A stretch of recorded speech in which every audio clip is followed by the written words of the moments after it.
Namaste there. Welcome to Nepal. How is your stay in Nepal going on so far? And is Nepal treating you well? I'm having a lovely time in Nepal so far, thank you. I've been here several times now, and each time I find new places to visit. And everybody I meet is really welcoming and helpful, and they go out of their way to make me feel comfortable and relaxed. And I know that whenever I meet Nepali people, I make friends for life. It seems it's been more than 2 years that you are involved in the project Found on behalf of TLMEW. So what is Found project to you? Okay, the Found project, it's a 4-year project that aims to match disabled people with employment opportunities. They can be formal jobs or they can be self-employment opportunities. But the key to the project, in my opinion anyway, is to upskill disabled people, improve their self-confidence and their self-esteem, and help them to understand what workplace culture is all about. At the same time, working with employers to encourage them to see the benefits of employing disabled people, and having workplace adaptations, so changing their workplace slightly. It doesn't have to be major changes, but sometimes just small changes to make their workplace more accessible to disabled people. And then we have a matching process between the two, which is the key. And so we need, we've got a really good team of staff that enable that matching service and help to move disabled people into sustainable employment opportunities that's going to increase their income, increase their self-esteem, boost their confidence, and enable them to lead a full and dignified life. Okay. So how do you see the project? How do you summarize its journey so far? Okay, Found's a really exciting project and one which I feel privileged to be a part of. And it seems to have taken quite a long time to get where we are now. It took a while to get the project started at the beginning, and then we had COVID, of course, and that brought quite a few things to a bit of a standstill. And then we had a major challenge when our original funder withdrew their funding and we had to find another donor to continue the project. However, the staff team have really pulled together and to overcome these challenges. And we're now at the stage where we can see disabled people and people affected by leprosy, they're attending training, they're upskilling, they're becoming much more confident and closer to the labour market. And we are seeing people moving into employment opportunities now, which is really encouraging. Currently, we can see you are visiting different clusters of the project, meeting different beneficiaries and employers. And we can see you are having amazing time over there. So how is your visit going on? Can you tell us more about your visit? Yes, of course. As you know, there's 3 clusters within Found. And here in the Lalitpur cluster, I went to visit an employer called Prabhu Management. And they're a finance management organisation. And they told me about some of the exciting work that they're planning at the moment, including digital finance solutions such as a mobile wallet. And they'd identified that these were ideal solutions for disabled people to manage their money more effectively. And then they thought, well, why aren't we recruiting disabled people as our employees?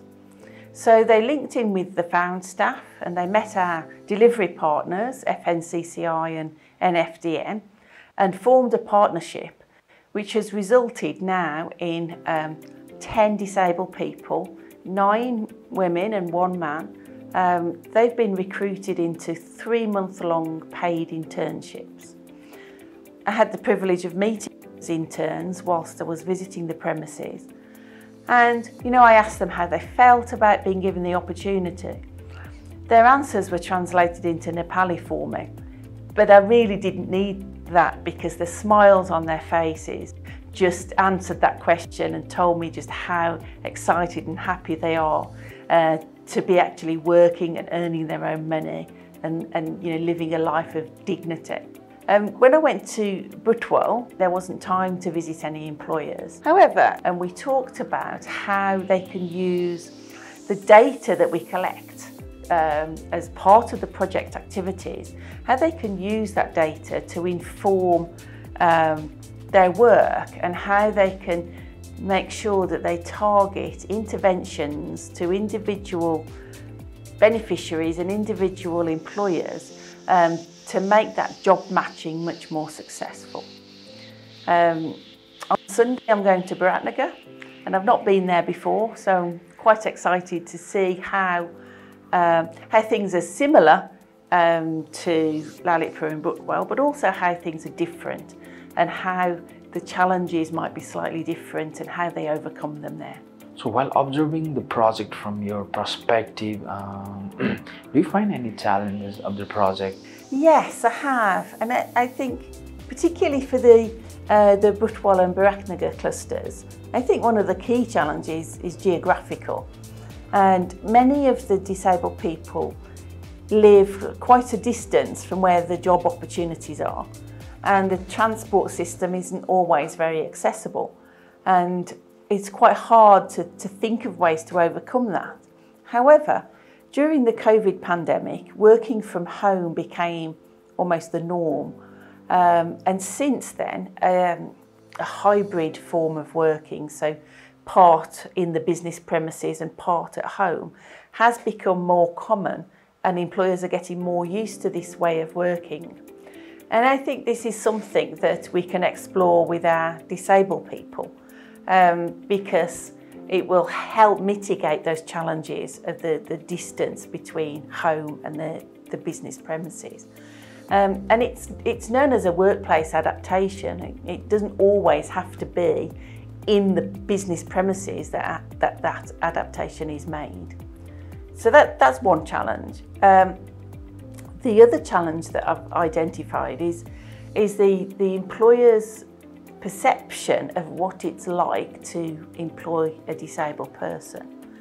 And you have some employers who they want to recruit disabled people, but they don't know where to start. And you get other employers who they think it's going to be too difficult or too expensive, and those disabled people aren't going to be as productive as their non-disabled people. And I'll give you an example. I've met one employer who said, we've got a lift, so therefore we can employ disabled people.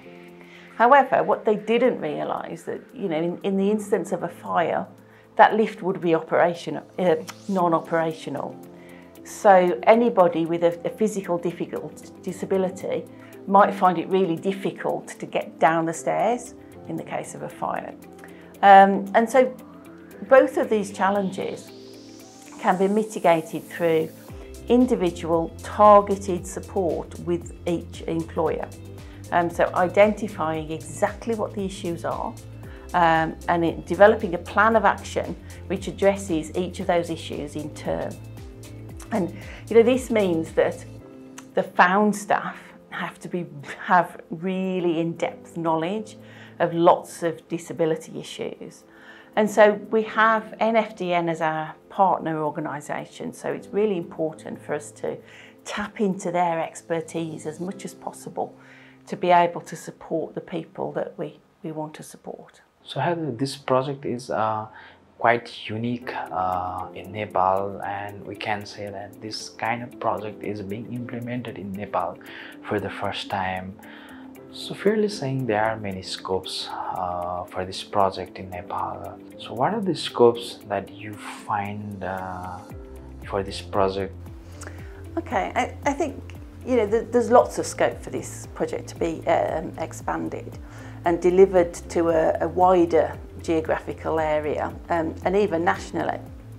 However, any project like this, which relies on imparting high quality information, advice and guidance to its clients or beneficiaries, it's going to be human resource heavy. And you know, good staff cost a lot of money.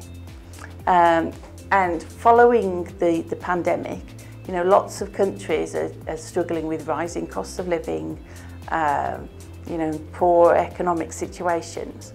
And the donor organisations are finding that there's, you know, less money to go to more need.